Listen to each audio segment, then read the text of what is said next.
ప్రభువుకు మహిమ కలుగును గాక.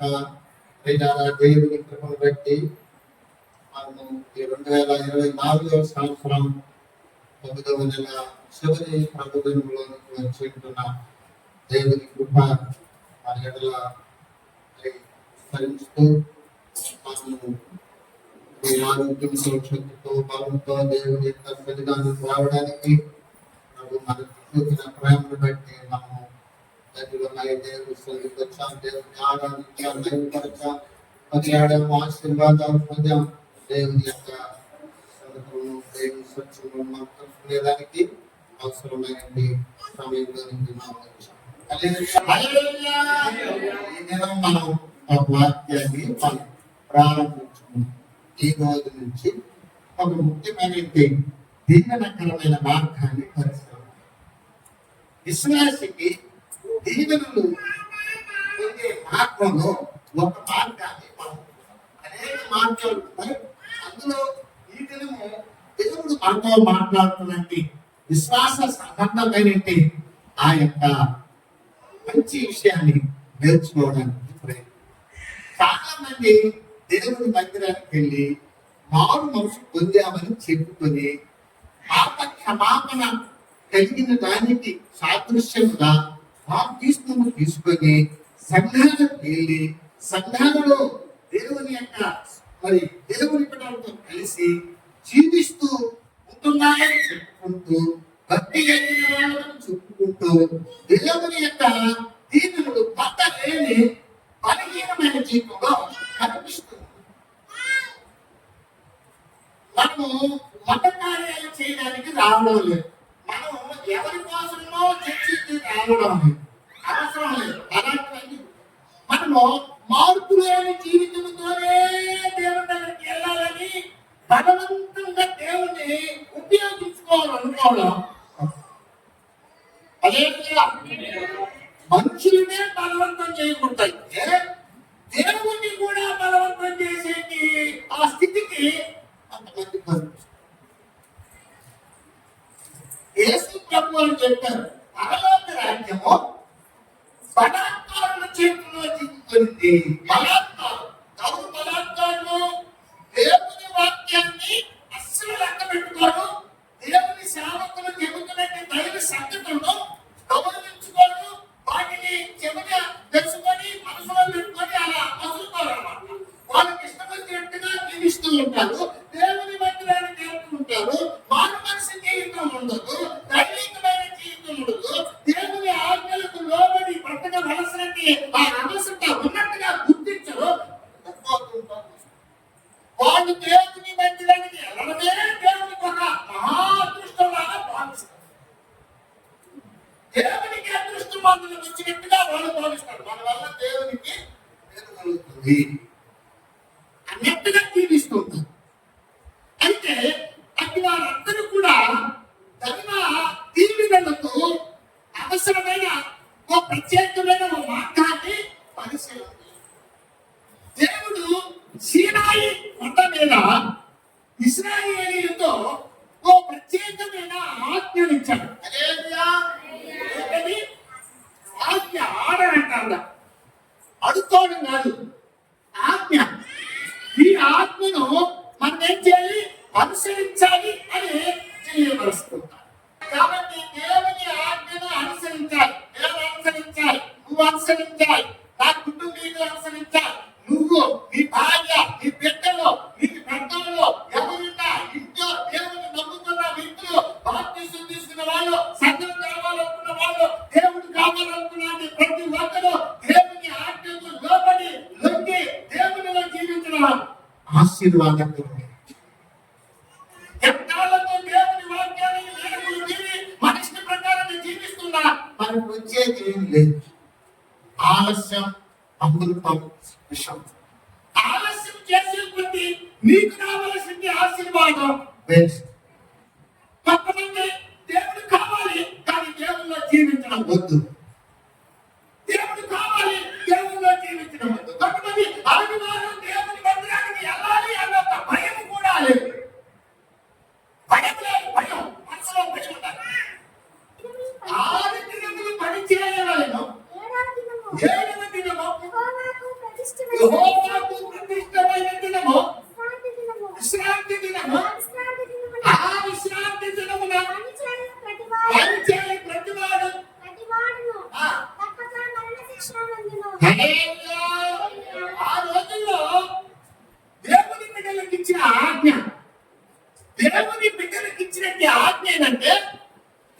విశ్రాంతి దినంలో దేవుని మందిరానికి వెళ్ళాలి, లేకపోతే వాడిని చంపేస్తారు. దేవుని ఆజ్ఞ.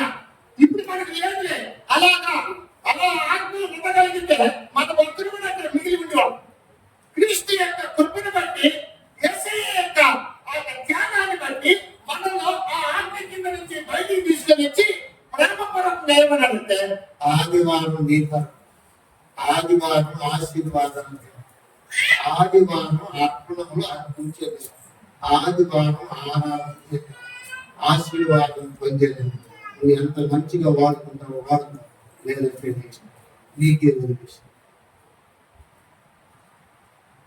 కాబట్టి ఎలా దాన్ని ఉపయోగించుకోవాలో, ఎలా దేవుని మందిరానికి వెళ్ళాలో ఇవన్నీ కూడా నీకు తెలుసుకోవాలి.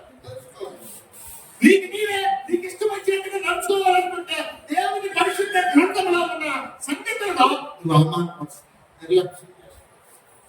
నాకు పని ఉంది, నేను అక్కడికి వెళ్ళాను, నేను ఎక్కడికి వెళ్ళాను, ఇవన్నీ ఇలాగంటే చెప్పుకోవడం వల్ల నీ దీవెన, నీ ఆశీర్వాదాన్ని నువ్వు పొందడానికి నువ్వు వెనుకంజ వేస్తున్నావు. దేవుని నువ్వు నిర్లక్ష్యం చేస్తున్నావు కాబట్టి నీకు రావాల్సింది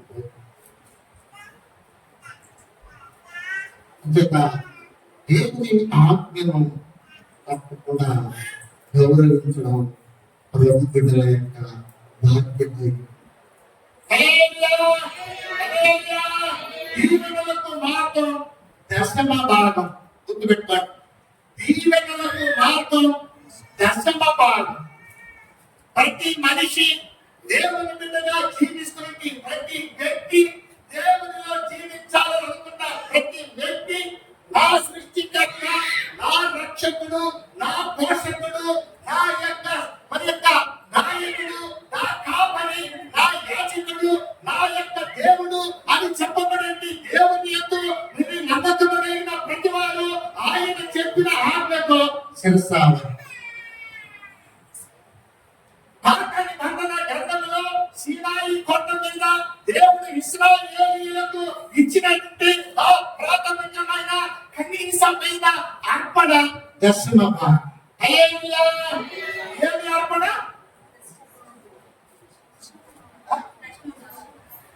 ఏమి అర్పణ అని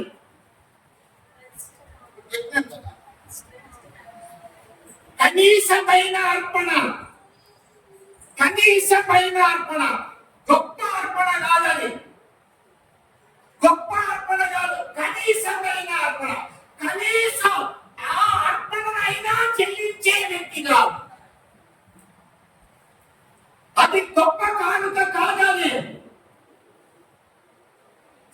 అది అయినా చెల్లించడానికి లిమిట్ పెట్టారు.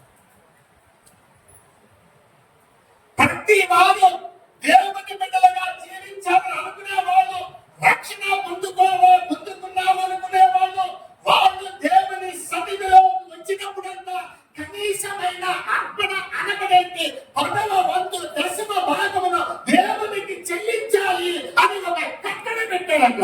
అది ఇశ్రాయేలీయులని కొంతమంది బోధిస్తున్నారు. అది ఇశ్రాయేలీయులకే కాదు, దైవ దీవెనలు కావాలనుకున్న ప్రతి వారికి కూడా అది కనీసమైన కేవలము ఆ మాత్రమైన చేయగలడు అనే దానికి దానికి ఒక చిన్న ఇది పెట్టాడు. పేదవాళ్ళకైనా, ధనికులకైనా, ఉద్యోగస్తులకైనా, అడుగు తినే వాళ్ళకైనా, ఎవరికైనా అది కనీసమైన కారణం. ఇది ఎంత అంత అనేది లేకుండా నీ సంపాదనలో నుంచి నీకు దేవుని కొరకు తీసి పెట్టవలసింది కనీసమైన కారణం. దేవుడు నీకు ప్రాణం ఇచ్చాడనియో, దేవుడు నీకు రక్షణ ఇచ్చినాడనియో, దేవుడు నీకు ఆరోగ్యం ఇచ్చినాడనియో, దేవుడు నీకు బలం ఇచ్చినాడనియో, దేవుడు నీకు శరీరం ఇచ్చాడనియో, దేవుడు నీకు పని ఇచ్చినాడనియో, దేవుడు నీకు అన్ని సంతోషానికి సంబంధించి యావత్తు నీకు పర్సనల్ గా నీకు ఇచ్చినాడనియో, నీకు ఆయనకు గుర్తిరిగి ఆయన యొక్క వాక్యములకు లోబడి ఆయన రూపంలో చెల్లించే కనీసమైన అర్పణ దశమ భాగం. ఆ పైపెచ్చు నువ్వు ఎంతగా చెల్లించవచ్చు, ఆ పైపెచ్చు నువ్వు ఎంత చెల్లించుకున్నా అతనమైన అర్పణలకు, అతనమైన ఆశీర్వాదాలు వెసులుబాటు ఇచ్చాడు. పిల్లవాడు పుట్టినప్పుడు ఆ పిల్లవాడికి పేరు పెట్టేటప్పుడు ఆ పిల్లవాడికి సున్నతి చెల్లించేటప్పుడు ఏం చేయాలంట? కనీసం లేని వ్యక్తి 2 పావురపు పిల్లలనైనా గుబ్బల చెత్తనైనా తెచ్చి అర్పించాలని అక్కడ పెట్టారు. 2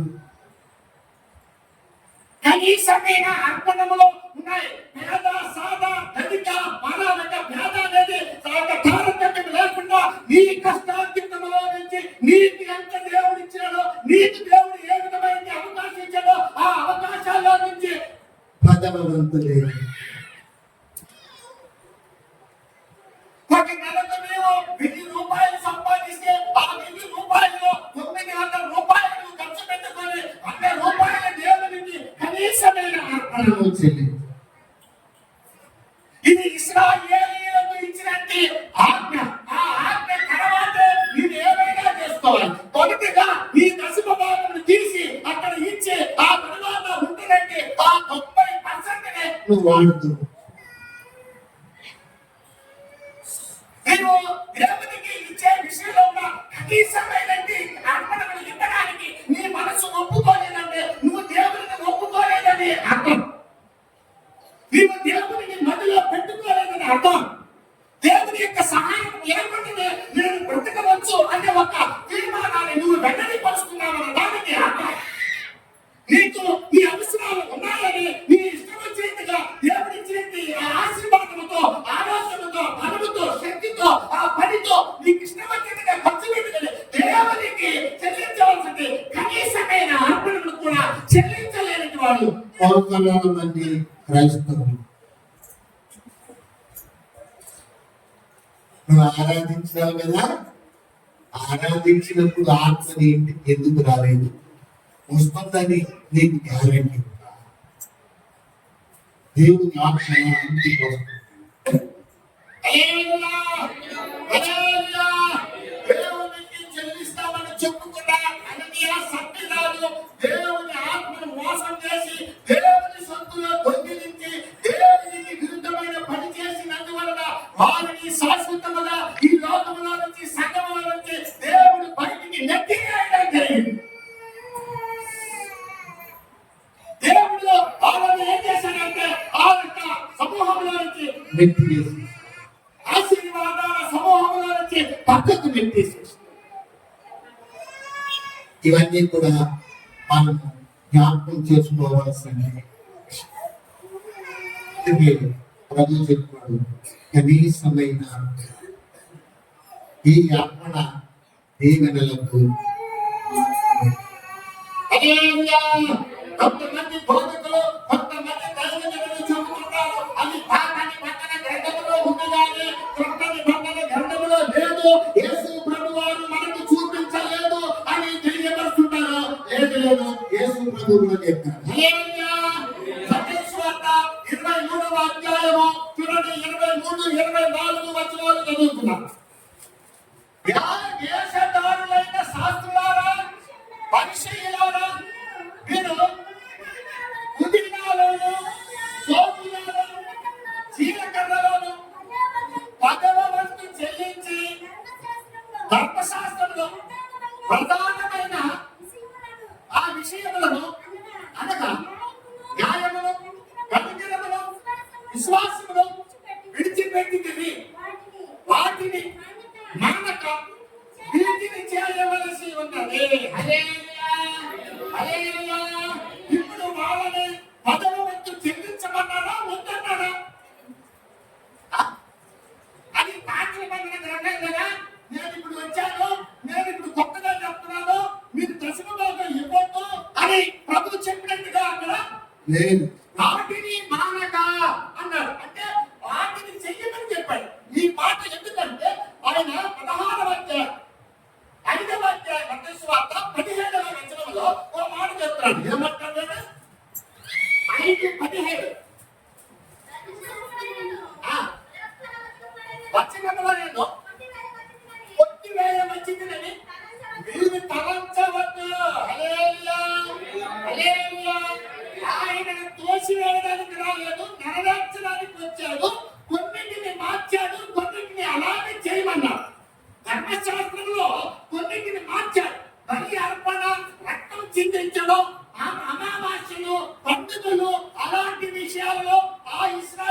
చేసిన దాన్ని పక్కన తొలగించాడు. దానికి ఆయన రక్తం చిందించడంతో సమానం. దేవునికి కానుకలు ఇవ్వడము, దేవునికి దశమ భాగం ఇవ్వడము, దేవుని మందిరానికి వెళ్ళడము, దేవునిలో ఖచ్చితంగా వెళ్ళాలని చెప్పడంలో ఎక్కడ యేసు బ్రహ్మారు వద్దు అని చెప్పారు. ఇప్పుడు మరొక విషయాన్ని మనం చూద్దాం. అక్కడే 24వ వచనం చదువుదాం. అందులైన మార్గదర్శకులారా దోమ లేకుండా వడియగట్టి ఒంటెను ప్రేమవారు మీరే. హల్లెలూయా, హల్లెలూయా. దశమ భాగం అంటే ఏమన్నాము? కనీసమైన అర్పణ. ఇప్పుడు యేసయ్య దానిని దేంతో పోల్చాడంటే దోమ. హల్లెలూయా. మళ్ళీ చదవండి.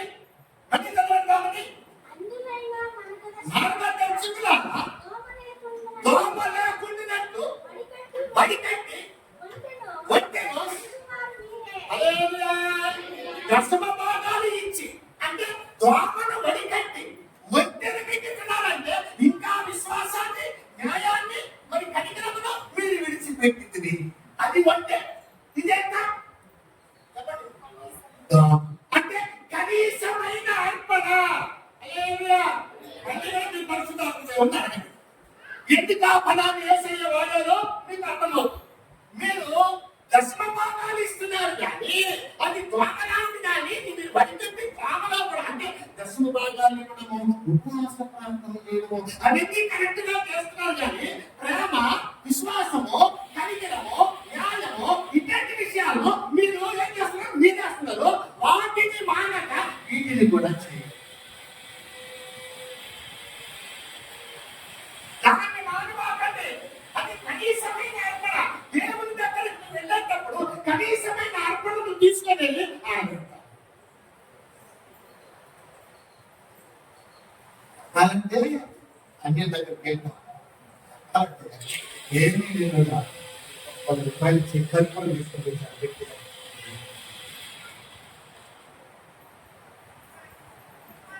కనీసమైన దోమ చిన్న అది మీకు దేవుని కొద్దిలో నమ్మకమైన వాడు గొప్ప వారి మీద గొప్ప ఆశీర్వాదాలు పొందడానికి అవకాశం కలిగి ప్రతి క్రైస్తవులు దేవుడు తెలియవలసింది సత్యాన్ని మాట్లాడాలి. దశమ భాగం అనే చిన్న అర్పణను దోమతో శోభలోను, జీలకర్రలోను, పుదీనాలోను ప్రజలంతా ఇచ్చేసి మందిరాన్ని, న్యాయాన్ని, విశ్వాసాన్ని వదిలిపెట్టేస్తారా? దాన్ని చేస్తూ దీన్ని కూడా చేయండి అని వాళ్ళకి ఏం చేస్తాడు? శాస్త్రులకు, పరిశీలకు వాళ్ళని గర్విస్తూ మాట్లాడిన పదాన్ని మనం ఇప్పుడు పరిశీలన చేస్తాం. ప్రతి వారు దాన్ని కూడా ఇది మీరు దేవుని దగ్గర దేవునిగా పొందడానికి కనీసమైన కేవలము అది అయినా చేయాలి. కనీసమైన అర్పణలను కూడా చెల్లించడానికి మనసు లేని వ్యక్తులు దేవుని అంగీకరించడం లేదని నిర్ధారణ అవుతున్నారు. దేవుని ద్వారా నేను బ్రతుకుతున్నాను, దేవుని ద్వారా నేను చలించుతున్నాను, దేవుని ద్వారా నేను ఉనికి కలిగి ఉంటున్నాను అనే వ్యక్తి దేవునికి చెల్లించవలసింది కనీసమైన అర్పణలు అక్కడ వ్యక్తి దేవుని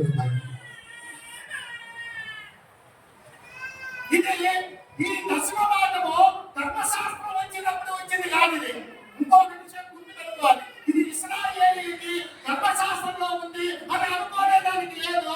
ఇది దేవుడు ధర్మశాస్త్రం లేకపోతే నుంచే దీనిని అమల్లో పెట్టాడు. విశ్వాసులకు తండ్రి ఏదైతే అబ్రహాము అక్కడ మరి ఆదికాండము 11వ అధ్యాయము 20వ వచనంలో అక్కడ ఆయన ప్రతిష్ఠిస్తున్నాడు, ప్రారంభిస్తున్నాడు, అక్కడ ఆయన చేస్తున్నాడు. అప్పటికి ధర్మశాస్త్రం లేదు, అప్పుడు దేవుని మందిరాలు లేదు, అప్పుడు రోజు మెల్కీసెదెకు అనే బాధకుడు కనిపిస్తున్నాడు. తొలితో అక్కడ కనిపిస్తున్నాడు. ఆయన ఎవరంటే దేవుని కుమారుని పోలిస్తున్నాడు. నీకు దశమ భాగము ఎవరికి ఇస్తున్నావంటే దేవునికి ఇస్తున్నావు. దేవునికి ఇస్తున్నావు. దేవుడు నిన్ను దీవిస్తాడు. దేవుడు నిన్ను ఆశీర్వదిస్తాడు. దేవుడు నాకు ఆజ్ఞ ఇచ్చినాడు. దేవుడు నాకు చెప్పాడు. దేవుని మాట నేను వినాలి. దేవుని మాట ప్రకారం చేయాలి అనే ఒక మంచి విశ్వాసం ఎవరిలో అయితే ఉంటుందో ఆడు అర్పణను చెల్లించి ఆశీర్వాదాలకు అర్హులు. నేడు మనము విశ్వాసులకు తండ్రిగా అబ్రహామును మనం స్వీకరించిన ఎడల అబ్రహాము జరిగించినట్టు కనీసమైన ఆత్మను కూడా మనం అనుసరించవలసిన బాధ్యత మన మీద ఉందని మనము మంత్రంలో కూడా దేవుడు తెలియజేస్తున్నాడు. ఈ కనీసమైన ఆత్మను సేవాన్ని మనము గౌరవించాలని మనకు దేవుడు ఒక విషయాన్ని మనం తెలుసుకున్నాం. ఇంకా ఇందులో 7 విషయాలు ఉన్నాయి. దేవునిలో మంచిగా ప్రతి దైవాశీర్వాదాలు అందుకోవాలనుకుంటే ఈ విషయాలన్నీ తెలుసుకునేంత వరకు దాన్ని నిష్కాపంగా వినాలని ప్రభువు నామమున తెలియజేస్తున్నాం. దేవుడి వాక్యాన్ని ఆశీర్వదించి బలపరిచి కాపాడుతారు. ఆమె మన